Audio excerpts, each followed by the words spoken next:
10 మంది ప్రాణాలు కాపాడే డాక్టర్ గారి ప్రాణం నలిగిపోతుందంటే నాకు చేతనైనంత సాయం చేద్దామనే వెళ్ళాను.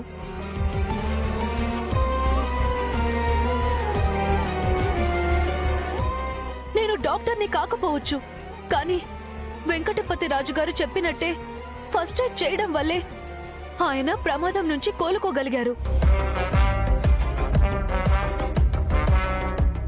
సాయం చేసింది మగవాడికా ఆడవాళ్ళకా అని భేదం చూడకుండా అక్కడ మానవత్వం ఉందని చూడగలిగే దృష్టి మీకుంటే సంతోషం. లేకపోతే ఇక్కడ పంచాయతీలో ఎవరిని నిలబెట్టినా ఏం జరుగుతుందో చూడ్డానికొచ్చిన వాళ్ళందరూ గుడ్డి వాళ్ళనే అర్థం.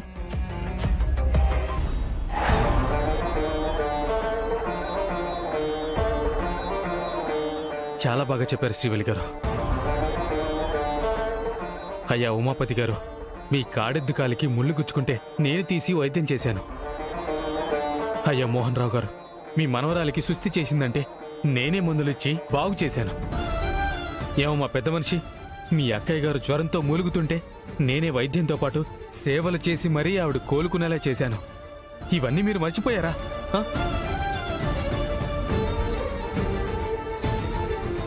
మీకు కృతజ్ఞత లేకపోయినా పర్వాలేదు, కానీ నా మీద నింద వేయాలన్న ఆలోచన ఉండకూడదు.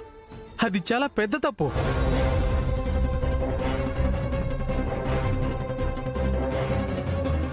జరిగింది ఇది. మీరేమో ఏదో దారుణం జరిగింది, జరగరానిది ఏదో జరిగింది అన్నట్టుగా చెవులు కొరుక్కొని పళ్ళు కొరుక్కొని నోటికొచ్చినట్టు మాట్లాడడానికి ఇక్కడికొచ్చారా?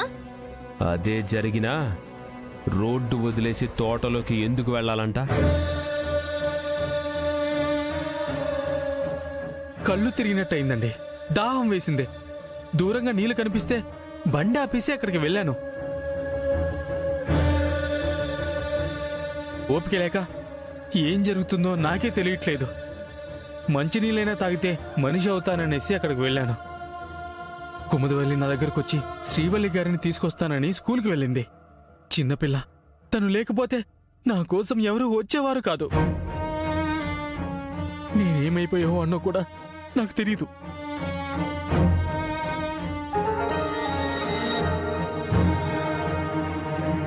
అభాండాలు వేయడం కాదు, అర్థం చేసుకుంటే మంచిది. నిజం తెలుసుకోకుండా పిచ్చి పిచ్చిగా ఊహించుకుని పంచాయతీ పెడితే మాత్రం మీ పరువే పోతుంది. వెళ్ళండి. ఒక్క నిమిషం శివపార్వతి.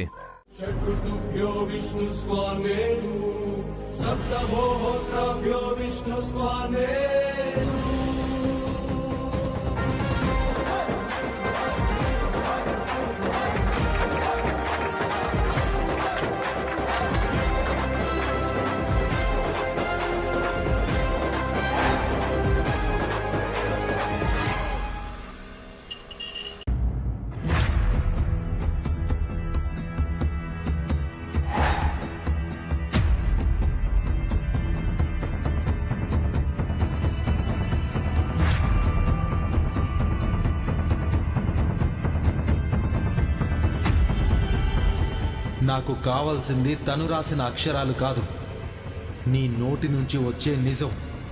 వెంకటపతి రాజు గారంటే నీకు కూడా ఇష్టమా? ఇష్టమే అన్నయ్య, ఇష్టమే అన్నయ్య, ఇష్టమే అన్నయ్య, ఇష్టమే అన్నయ్య.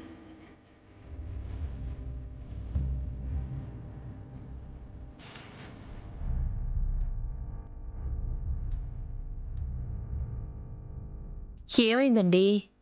బయటికి వెళ్ళొచ్చిన దగ్గర నుంచి చూస్తున్నాను, ఏదో పోగొట్టుకున్న వాళ్ళలా అలా ఉన్నారు. పోయింది తిరుపతి. నీ మేనల్లుడు గంగ చెల్లెళ్ల పెళ్లిళ్ళు చేయలేడని ఊరందరికీ 100 పోసి చెప్పుండాను. అప్పుడు చేసిన పనికి ఒక చెల్లిని మన ఇంటికే పంపినాడు. ఇప్పుడు ఇంకో చెల్లికి. నానా, ఇప్పుడు ఆ విషయం చెప్పడం అవసరమా? అమ్మా,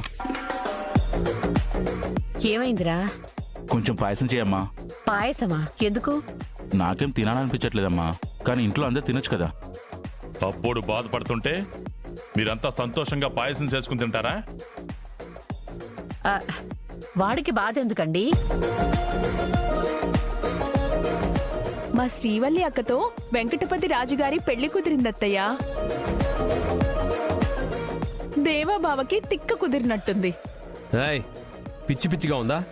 మీ అక్కకి పెళ్లి కుదిరితే నాకేంటి ప్రాబ్లం? మరెందుకు బావా ఇందాకటి నుంచి అత్తయ్య అడుగుతుంటే సమాధానం చెప్పలేకపోతున్నావు? మీ అన్నయ్య ఒక పిచ్చోడు, 100 ఎకరాల ఆసామి. పైగా పోలీసు ఉద్యోగం ఉన్న నాకిచ్చి కట్టబెట్టమంటే ఈరోజు ఎద్దులకి గేదెలకి ఇంజెక్షన్ ఇచ్చేవాడికి ఇచ్చి పెళ్లి చేస్తానన్నాడు. అయినా నీ ప్రయత్నం ఆపకుండా శ్రీవల్లి మెళ్ళలో తాలి కట్టబోయినావు కదా బోడా. గురు తప్పి నాగవల్లి మెళ్ళలో 3 ముళ్ళు వేసినావు. 30 తిప్పలు పెట్టి 3 చెరువుల నీళ్లు తాగించాలి అనుకున్నాను నాన్న. కానీ వదిన బాక్సింగ్ ప్లేయర్ కాబట్టి ఆ తిప్పలేవో అన్నయ్య పడుతున్నాడు. అందుకే మరి చెడపకురా చెడేవు అంటారు.